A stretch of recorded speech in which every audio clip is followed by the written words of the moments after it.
Welcome back to Power Lunch. I'm Seema Modi. A flurry of cloud earnings on deck this week. Palo Alto Networks, Salesforce, Snowflake, and others gearing up for their quarterly reports. But this is a group of stocks that have been underperforming as of late, trailing the gains in the broader tech sector. So where does this leave investors? Let's dive in with the Trading Nation team today. Bill Baruch of Blue Line Capital and John Petridis of Tocqueville Asset Management. John, I'll start with you. Nearly every tech executive talks about the benefits of investing in the cloud. So why do you think these group of stocks have sold off in recent weeks? Yeah, I think there's real three main reasons. One, 2020, you saw a spectacular stock price performance of this entire group.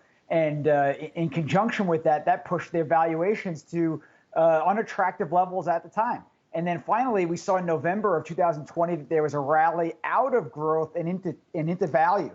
So you had tough comps year over year. You have the rotation into value. And then you obviously have a tough valuation. But this group is benefit from the trifecta. They have a great growth, top line growth.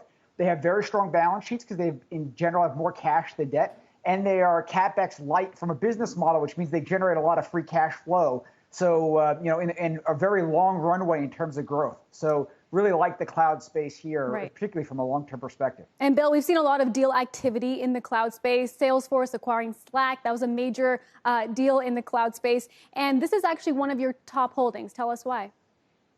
I love Salesforce, and it obviously had that huge ascent through September with much of tech last year, and it's very, very much underperformed since then.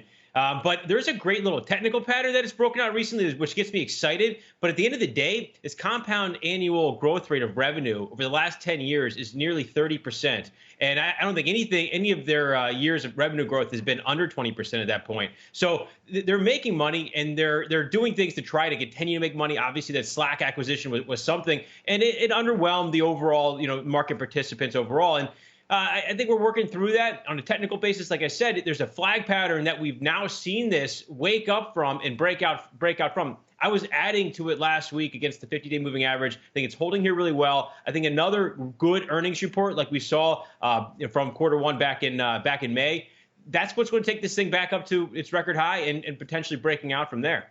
All right, Bill and John, thank you. And I will send it back to Kelly and Ty.